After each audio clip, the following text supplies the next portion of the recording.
안녕하세요. 편안백세TV입니다. 오늘 이 영상을 보신 분들 중에는 의심이 드실 거예요. 견과류가 약이 아니라 독이라고? 그런데 이게 사실입니다. 60세를 넘은 후로는 매일 먹는 그 한 줌의 견과류가 신장을 무너뜨릴 수 있다는 것이 의학적으로 증명된 사실입니다. 다만 문제는 견과류 자체가 아닙니다.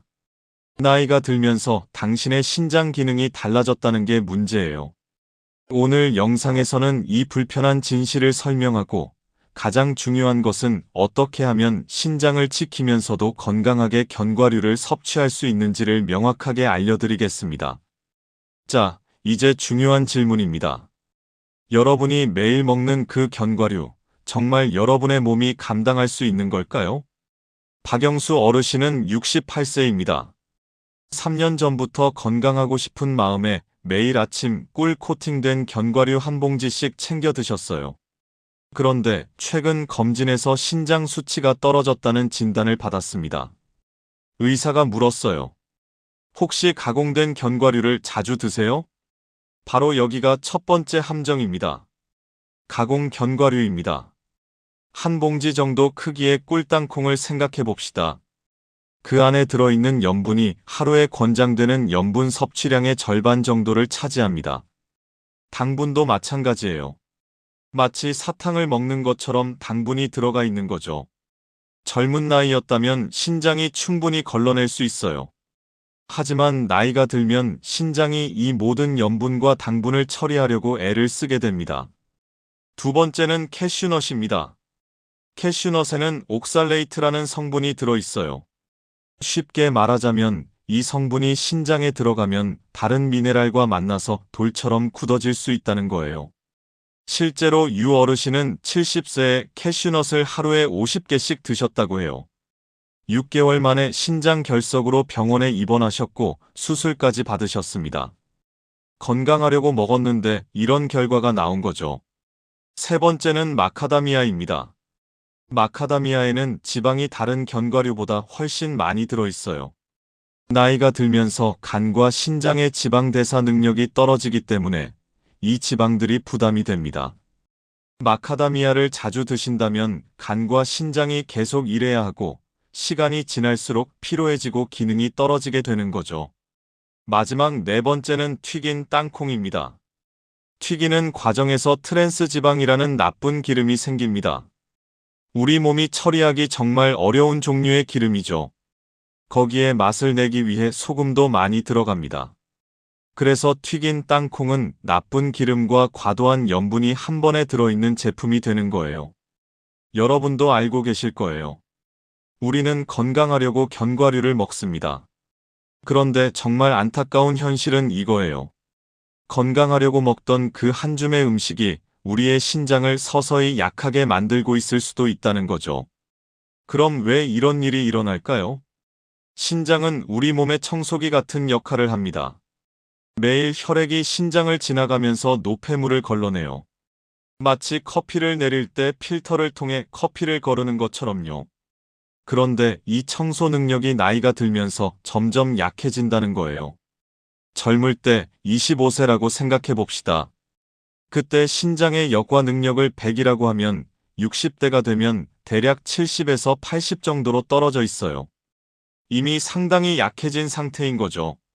그런데 우리는 똑같이 나트륨을 섭취하고 똑같이 당분을 섭취합니다. 음식의 양도 줄지 않죠.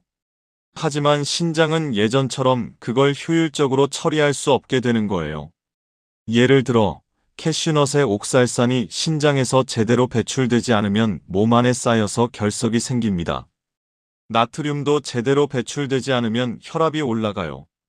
우리가 예전에 무심코 먹던 것들이 이제는 신체에 부담을 주기 시작하는 거죠. 다행인 것은 이건 절망적이지 않다는 거예요. 우리는 견과류를 포기할 필요가 없습니다. 다만 방식을 바꿔야 할 뿐이에요. 건강을 포기하는 게 아니라 건강하게 하는 방법을 바꾸는 거거든요. 가장 먼저 할 일은 견과류의 종류를 바꾸는 거예요. 순수한 형태의 견과류를 선택해야 합니다. 염분과 설탕이 없는 견과류 말이에요. 첫 번째는 호두입니다. 호두에는 혈관의 염증을 완화시키는 물질이 들어있어요. 기억력 강화에도 도움이 됩니다. 두 번째는 아몬드입니다. 혈당을 조절하는 데 도움이 되고 혈압을 안정시키는 데도 도움이 됩니다. 세 번째는 피스타치오예요. 칼륨이 풍부하게 들어있어서 신장이 나트륨을 배출하는 데 도움을 줍니다. 네 번째는 브라질너트입니다. 셀레늄이라는 성분이 신장을 직접 보호하고 면역력을 강화시켜줘요. 이제 어떤 견과류를 먹을지 알게 되셨어요. 다음으로 중요한 건 어떻게 먹느냐입니다. 첫 번째 규칙은 양입니다. 하루에 한 줌만 섭취하세요. 정확하게는 25g에서 30g 정도예요. 이 양만으로도 충분한 영양을 얻을 수 있고 신장에 부담을 주지 않는 선에서 최대한 효과적인 양입니다. 두 번째 규칙은 타이밍입니다. 공복에 먹지 마세요. 식사를 마친 후에 섭취하세요. 신체가 이미 음식을 처리할 준비가 되어 있는 상태라서 견과류가 더 부드럽게 소화될 수 있거든요. 세 번째 규칙은 방법입니다. 물과 함께 천천히 씹으세요. 이렇게 하면 소화가 더 잘 되고 신장의 부담도 적어집니다. 물은 신장이 노폐물을 배출하는데 정말 중요한 역할을 합니다. 네 번째는 제품 선택입니다. 소금이 쳐져 있지 않은 견과류를 고르세요. 설탕이 코팅되어 있지 않은 제품을 선택하세요. 마트에 가시면 무염이라고 적혀 있는 제품들이 있어요. 그런 제품들을 찾으면 됩니다. 정말 좋은 사례가 있어요. 황순자 할머니는 70세입니다. 이 할머니는 꿀 코팅된 땅콩을 매일 드셨어요. 검진에서 혈압이 높아졌다는 말을 들은 후에 그 제품을 완전히 끊기로 결심했습니다. 그리고 대신 순수한 아몬드를 식후에 10개 정도씩 물과 함께 천천히 섭취하기 시작했어요. 한 달이 지났어요. 할머니가 다시 병원에 갔을 때 의료진은 정말 놀랐대요. 혈압이 안정되었던 거거든요. 할머니는 이렇게 말씀하셨대요.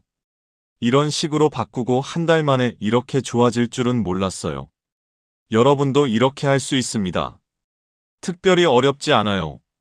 어떤 견과류를 먹을지 결정하고 1일 한 줌만 섭취하고 식후에 물과 함께 천천히 먹으면 됩니다. 이게 전부예요. 오늘 저녁에 냉장고를 열 때, 내일 아침 마트에 갈 때, 그때부터 시작하세요. 혹시 이런 변화를 직접 경험하신 분이 계신가요? 여러분의 경험과 이야기를 댓글로 나눠주세요.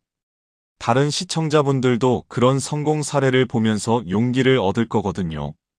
이 영상이 도움이 되셨다면 구독을 눌러주시고 좋아요도 눌러주세요. 알림 설정도 켜주신다면 앞으로 올라올 더 많은 건강 정보를 놓치지 않으실 수 있습니다. 오늘도 편안백세TV와 함께 해주셔서 감사합니다.